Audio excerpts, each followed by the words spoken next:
สบายดีท่านผู้ชมที่เคารพขอต้อนรับบรรดาทานเข้าสู่รายการลาวสังสาสตร์ท่านผู้ชมมาพบกันในอาทิตย์นี้ทางรายการจะนำเสนอผลงานการเคลื่อนไหวเวียกงานต่างๆของแนวลาวสังสาสตร์มาให้บรรดาทานได้ติดตามรับชมซึ่งรายงานที่1จะให้บรรดาทานไปรับชมประธานศูนย์กลางแนวลาวสังสาสตร์ต้อนรับการเข้าเยี่ยมคำนับของทานทูตสิงคโปร์ประธานศูนย์กลางแนวลาวสังสาสตร์ต้อนรับเอกอัครราชทูตสหภาพยุโรปประจำอยู่ลาวและระยะที่2จะให้บรรดาทานไปติดตามรับชมศูนย์กลางแนวลาวสังสาสตร์จัดพิธีเฉลิมฉลองวันเด็กน้อยสากลและวันปลูกต้นไม้แห่งชาติเปิดศูนย์ฝึกอบรมสำหรับพนักงานในลาวสังสาสตร์อยู่สาธารณรัฐประชาชนจีนซึ่งมีเนื้อในคือใดเฮาไปติดตามรับชมพร้อมๆกัน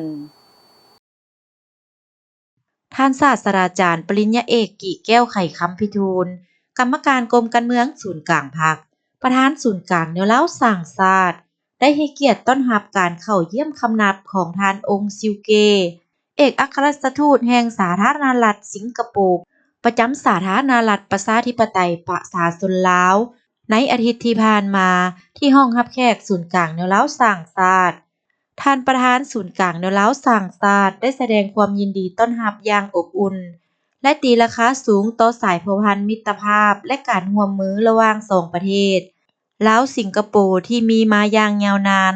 และนับมือได้รับการพัฒนาให้แน่นแฟ้นยิ่งขึ้นโดยเฉพาะแม่นการอยู่แฮงพัฒนาความเข้มแข็งให้พนักงานในหลายขงเขตพร้อมกันนั้นท่านยังได้ยกให้เห็นมูลเชื่อแห่งการกำเนิดเติบใหญ่ขยายตัวภาระบทบาทจิตและหน้าที่ขององค์การแนวลาวสร้างชาติโดยสังเขปให้ท่านทูตได้รับทราบโอกาสนี้ท่านองค์ซิวเกได้แสดงความขอบใจต่อท่านประธานศูนย์กลางแนวลาวสร้างชาติที่ได้ให้การต้อนรับอย่างอบอุ่นในครั้งนี้และท่านได้ยกให้เห็นสภาพรวมในการพัฒนาเศรษฐกิจสังคมของสิงคโปร์โดยย่อพร้อมทั้งได้รายงานเกี่ยวกับการพัวพันร่วมมือของสองประเทศลาวสิงคโปร์ให้ท่านศาสตราจารย์กิ่แก้วไข่คำพิทูลได้รับทราบพร้อมนี้ทั้งสองท่านก็ได้พร้อมกันแลกเปลี่ยนเกี่ยวกับบทบาทหน้าที่ท่าแฮงและแผนการที่จะสืบต่อพัวพันร่วมมือในต่อหน้าตื่มอีกและต่อไปจะให้บรรดาทานไปติดตามรับชมประธานศูนย์กลางในลาวสังสาสตร์ต้อนรับเอกอัครราชทูตสหภาพยุโรปประจำอยู่ลาวในอาทิตย์ที่ผ่านมาที่ศูนย์กลางแนวลาวสร้างชาติท่านศาสตราจารย์ปริญญาเอกกิแก้วไข่คำพิทูลกรรมการกรมการเมืองศูนย์กลางพรรคประธานศูนย์กลางแนวลาวสร้างชาติได้ให้เกียรติต้อนรับการเข้าเยี่ยมคำนับของท่านมาร์ค กาเลอเฮอร์เอกอัครราชทูตสหภาพยุโรปประจำสาธารณรัฐประชาธิปไตยประชาชนลาวท่านประธานศูนย์กลางแนวลาวสร้างชาติได้แสดงความยินดีต้อนรับและตีราคาสูงต่อการมาเยี่ยมยามของท่านทูต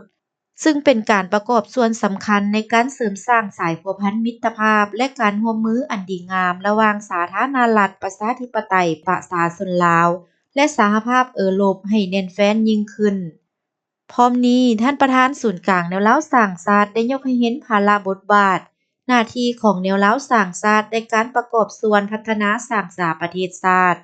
โดยเฉพาะการตั้งโฮมความสามัคคีปองดองประชาชนเข้าในการจัดตั้งปฏิบัติแผนพัฒนาเศรษฐกิจสังคมในแต่ละระยะ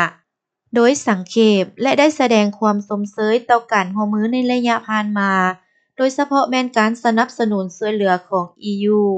ในเวียกงานพัฒนาทรัพยากรมนุษย์ในการแก้ไขปัญหาความทุกข์ยาก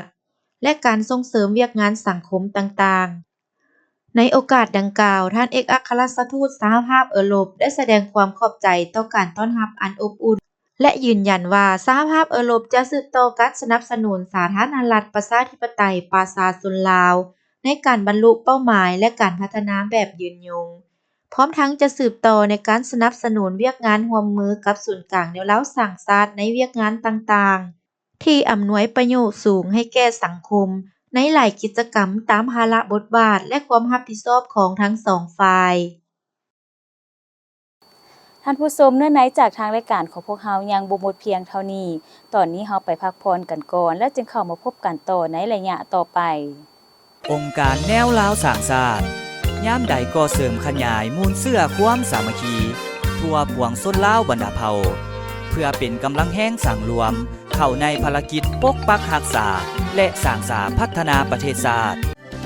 แนวลาวสร้างชาติมีบทบาทมาตั้งหลายปีศูนย์รวมความสามัคคีพลังแห่งความสามัคคีสู่คุณภาพใหม่กองประชุมใหญ่ผู้แทนแนวลาวสร้างชาติทั่วประเทศครั้งที่ 12 ได้ดำเนินภายใต้คำขวัญยกสูงบทบาทของแนวลาวสร้างชาติสู่คุณภาพใหม่เสริมสร้างมหาสามัคคีและเต้าโฮมกำลังแห้งสังรวมของทั่วปวงชนลาวทั้งชาติเข้าในการสร้างเศรษฐกิจเอกราชเป็นเจ้าตนเองมีความสุขีอยู่ดีกินดีสงบปลอดภัยกองประชุมใหญ่ได้กำหนดทิศทางคาดหมายสู่สนเวียกงานจุดสุมและแผนพัฒนาองค์การแนวเล้าสั่งชาติ5 ปีต่อหน้า 2026 หา 2030 ซึ่งประกอบมี 6 แผนงานและ 62 โครงการ เพื่อสืบต่อพันธุ์ขยายและจัดตั้งปฏิบัติให้บรรลุตามคาดหมายที่วางไว้ เพื่อเป็นเข็มทิศเยืองทางในต่อหน้าพนาธานธงลุ้นศรีสุริตเลขาธิการใหญ่ประธานประเทศแห่งสปป.ลาวเป็นเกียรติโอ้ล้มโดยได้เน้นหนัก6เนื้อในสำคัญซึ่งมีเนื้อในบางตอนว่าแนวเราสารศาสตร์ต้องเปลี่ยนแปลงอย่างแข็งแรงวิธีค้นคว้ามหาชนด้วยหลายรูปแบบหลายรูปการหลีกเลี่ยงการหันเป็นแบบบริหารอ่อยต่อยต้องสืบต่อยึดมั่นแบบแผนที่ถือเอาการค้นคว้าสัดส่วนการปรึกษาหารือการประสานสมทบ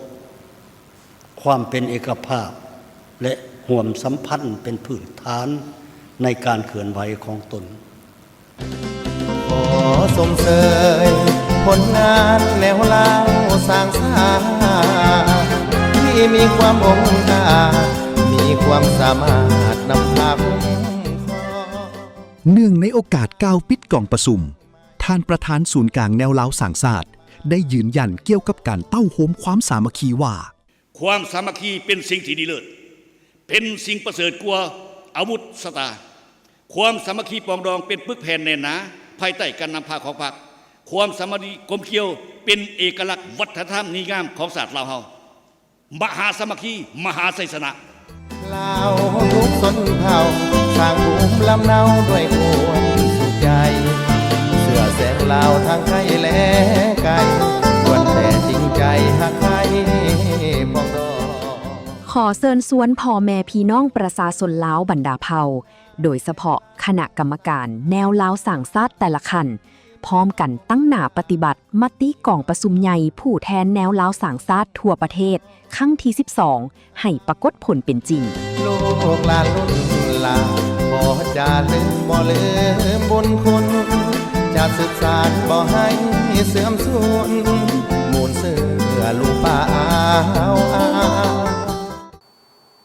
ท่านผู้ชมมาพบกันระยะนี้ก็ถือได้ว่าสภาพอากาศมีการเปลี่ยนแปลงฉะนั้นก็ขอให้บรรดาท่านรักษาสุขภาพกันเด้อและอีกอย่างหนึ่งก็คือถ้าหากบรรดาท่านเดินทางไปต่างแขวงต่างเมืองนั้นก็ขอให้บรรดาท่านติดตามสภาพอากาศเพื่อความสะดวกสบายของบรรดาท่านเอาละท่านผู้ชมมาเข้าระยะนี้ก็เป็นระยะที่2ของทางรายการกันแล้วซึ่งว่าจะให้บรรดาท่านไปติดตามรับชมศูนย์กลางแนวลาวสร้างชาติจัดพิธีเฉลิมฉลองวันเด็กน้อยสากลและวันปลูกต้นไม้แห่งชาติเนื่องในโอกาสเฉลิมฉลองวันเด็กน้อยสากลครบรอบ102 ปีและวันปลูกต้นไม้แห่งชาติครบรอบ46 ปีศูนย์กลางแนวลาวสร้างชาติได้จัดพิธีเฉลิมฉลองวันดังกล่าวขึ้นโดยการเป็นประธานของท่านนางไสธิดาพรหมวิหารรองประธานศูนย์กลางแนวลาวสร้างชาติเป็นเกียรติเข้าร่วมของท่านดาวเวียงศักดิ์วางวิจิตรรองประธานศูนย์กลางแนวลาวสร้างชาติมีบรรดาท่านหัวหน้าห้องหัวหน้ากรมห้องการศูนย์ค้นคว้าและฝึกอบรมพนักงานรัฐกรพร้อมด้วยลูกหลานของพนักงานรัฐกรศูนย์กลางแนวลาวสร้างชาติเข้าร่วมในอาทิตย์ที่ผ่านมาที่ห้องประชุมชั้น2ศูนย์กลางแนวลาวสร้างชาติการเฉลิมฉลองวันเด็กน้อยสากลและวันปลูกต้นไม้แห่งชาติ1 มิถุนายนในทุกปีเป็นวันแห่งความสุขความเบิกบานมวลซื่นของเด็กทั้งเป็นโอกาสที่ทั่วสังคมได้ร่วมกันทบทวน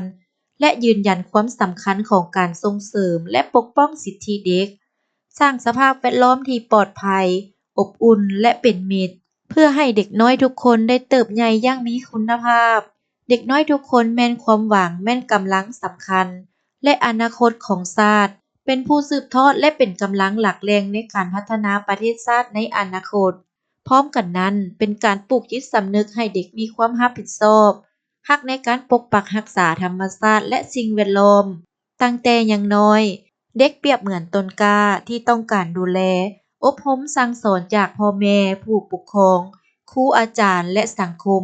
เพื่อสร้างภูมิคุ้มกันให้เด็กห่างไกลจากสิ่งที่บ่ดี สร้างให้เขาเจ้าเติบใหญ่เป็นทรัพยากรมนุษย์ที่มีคุณภาพ เป็นผู้สืบทอดในอนาคต ในพิธีดังกล่าวท่านนางไสธิดาพรหมวิหาร ได้ยกให้รู้เกี่ยวกับประวัติความเป็นมา การเฉลิมฉลองวันเด็กซึ่งในแต่ละปีแม่นเหตุการณ์ที่สำคัญต่อเด็ก จุดประสงค์แนวใส่สุขยุส่งเสริม พัฒนาและปกป้องเด็กในทั่วโลก ให้เด็กมีความเป็นอยู่ที่ดี และดำเนินกิจกรรมต่างๆ เพื่อเด็ก ย้อนเห็นได้ความสำคัญของเด็กที่เป็นอนาคตของชาติ เป็นเม็ดพืช เป็นหน่อแหน่งทุนร้อนแห่งชีวิตในมื้อนี้ เพื่อกลายเป็นอนาคตอันแจ่มใสของประเทศชาติในมื้อหน้า ครอบครัวก็แม่นจุดหนึ่งที่ต้องได้เอาใจใส่ในการพัฒนาชีวิตของเด็ก ในการเข้าถึงการบริการทางด้านสุขภาพ และการเข้าร่วมกิจกรรมอื่นๆ ตามความสามารถ บรรดาประชาชาติในทั่วโลกจึงได้เฉลิมฉลองวันเด็กน้อยสากล ตามเงื่อนไขและสภาพตัวจริงของประเทศตน ในพิธีดังกล่าวได้สร้างกิจกรรมถามตอบร้องเพลง แสดงความสามารถของเด็ก และมอบรับของขวัญให้เด็กตื่มอีก และสุดท้ายนี้จะให้ประธานไปติดตามรับชมเปิดสุดฝึกอบรมสำหรับพนักงานในลาวสังชาติอยู่สาธารณรัฐประชาชนจีน ในอาทิตย์ที่ผ่านมากระทรวงการค้าสาธารณรัฐประชาชนจีน ร่วมกับศูนย์แลกเปลี่ยนเศรษฐกิจและเทคนิคสากลยุนนาน ได้จัดพิธีเปิดสุดฝึกอบรมสำหรับพนักงานแนวลาวสร้างชาติสาธารณรัฐประชาธิปไตยประชาชนลาวอยู่นครคุนนิง แขวงยุนนาน สาธารณรัฐประชาชนจีน ฝ่ายจีนนำโดยท่านหลี่ลองคัง หัวหน้าศูนย์แลกเปลี่ยนด้านเศรษฐกิจและเทคนิคสากลยุนนาน ฝ่ายลาวนำโดยท่านหุ่มหิงจอมวิสาท กรรมการประจำพรรคแขวง ประธานแนวลาวสร้างชาติแขกพงษ์สาลี พร้อมด้วยสัมมนากรจากศูนย์กลางแนวลาวสร้างชาตินครหลวงเวียงจันทน์ และแนวลาวสร้างชาติบรรดาแขวงเข้าร่วมทั้งหมด 35 ท่าน การจัดฝึกอบรมในครั้งนี้เป็นการสืบต่อปฏิบัติสัญญาร่วมมือระหว่างศูนย์กลางแนวลาวสร้างชาติและสภาที่ปรึกษาการเมืองทั่วประเทศจีน ที่ได้ลงนามเมื่อวันที่ 22 มังกร 2024 โดยมีเป้าหมายเพื่อเสริมขยายสายพัวพันมิตรภาพและการร่วมมืออันดีงามระหว่างลาวจีน บนพื้นฐานจิตใจที่ดี และการสร้างคู่ร่วมชะตากรรมลาวจีนที่มีอนาคตร่วมกัน หลักสูตรฝึกอบรมประกอบมี 11 หัวข้อสำคัญ โดยมีเนื้อในเกี่ยวกับสภาพแห่งชาติของจีน ประสบการณ์การปฏิรูป การบริหารรัฐ ประชาธิปไตยแบบปรึกษาหารือ การนำใช้เทคโนโลยีดิจิทัล การลบล้างความทุกข์ยาก การพัฒนาตามแนวทางทันสมัยแบบจีน ประวัติและบทบาทของสภาปรึกษาการเมืองประชาชนจีน การเสริมสร้างความสามัคคีของประชาชน การดำเนินเวียกงานแนวโน้มรากฐานและการวิเคราะห์สภาพการเมือง เศรษฐกิจสากล สุดฝึกอบรมดังกล่าวจะดำเนินเป็นเวลา 14 วัน นับแต่วันที่ 14 มิถุนายน หาวันที่ 17 มิถุนายน 2026 จึงจะสำเร็จผล ท่านผู้ชมที่บรรดาทานได้ติดตามรับชมผ่านไปทางบทนั้นก็คือผลงานการเคลื่อนไหวเวียกงานต่างๆของแนวลาวสังชาติที่ทางรายการได้นำมาเสนอให้บรรดาทานได้ติดตามรับชมในอาทิตย์นี้ เวลาก็ใกล้จะหมดลงแล้วถ้าหากบรรดาทานยังสนใจ หรืออยากมีคำตำหนิติชมต่างๆก็สามารถโทรศัพท์มาได้ที่หมายเลข 0212189666 หรือหมายเลขที่แสดงอยู่เทิงหน้าจอนี้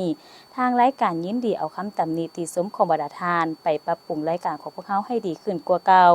นอกจากนั้นบรรดาทานก็ยังสามารถติดตามการเคลื่อนไหวต่างๆของแนวลาวสังชาติได้จากเว็บไซต์ศูนย์กลางแนวลาวสังชาติ www.lfnd.gov.la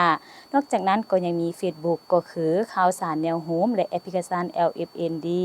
สำหรับมื้อนี้พิธีกรพร้อมด้วยทีมงานลาวสังชาติต้องขอลาท่านผู้ชมไปก่อนไว้พบกันใหม่ในอาทิตย์หน้าวันและเวลาอันเดียวกัน สำหรับมื้อนี้กล่าวคำว่าสบายดี